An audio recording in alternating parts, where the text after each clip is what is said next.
Vitamin D की कमी से जितना आपको लगता है उससे ज्यादा प्रॉब्लम हो सकती है, और ये है पार्ट 2। और प्रॉब्लम क्या क्या हो सकती है? इतनी कॉमन प्रॉब्लम्स हैं कि इनमें से कोई ना कोई आपको भी हो रही होगी, लेकिन बस कारण पता नहीं चलता। विटामिन डी हेल्प करता है कैल्शियम को, फास्फोरस को हमारे ब्लड से बोन्स तक पहुंचाने, जिससे हड्डियां मजबूत होती। तो कुछ लोगों में बैक पेन रहता है, नीज में पेन होता रहता है, एक बॉडी में डल पेन जैसी फीलिंग रहती है, जिसको अक्सर लोग बोलते हैं कि शरीर में कमजोरी हो रही है। 20-30 साल की एज में लोगों को स्पाइन में स्टिफनेस रहती है, बॉडी में स्टिफनेस रहती है, और लोगों को लगता है कि ये पूरे दिन बैठने की वजह से हो सकता है, या फिर जिम में वर्कआउट करते हैं तो उसकी वजह से हो सकता है। लेकिन ये सिम्टम्स विटामिन डी की कमी के भी हो सकते हैं। विटामिन डी की कमी की वजह से मसल्स ठीक से कॉन्ट्रैक्ट नहीं कर पाती। आप एथलीट हो, जिम जाते हो, एक्सरसाइजेस करते हो, और आपकी स्ट्रेंथ रिड्यूस होती चली जा रही, मसल रिकवरी ठीक से हो नहीं पा रही अच्छी डाइट के बाद भी, तो विटामिन डी के लेवल्स चेक जरूर कराओ। माइल्ड डेफिशिएंसी की वजह से भी आपको कंटिन्यूअस थकान फील हो सकती है, तब जब आपकी नींद ठीक से पूरी हो रही है उसके बाद भी। विटामिन डी हमारी बॉडी में एक हार्मोन की तरह काम करता है। टेस्टोस्टेरोन, एस्ट्रोजन,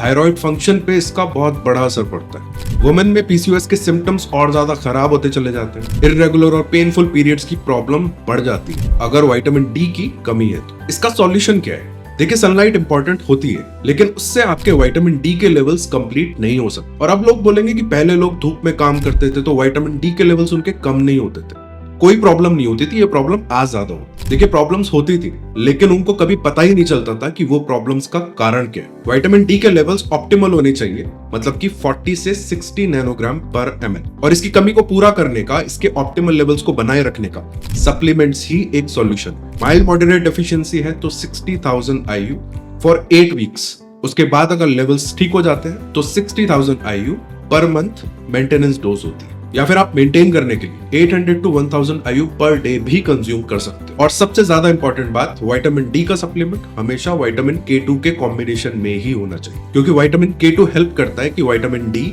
सॉफ्ट टिश्यूज में, आर्टरीज में जमा ना हो।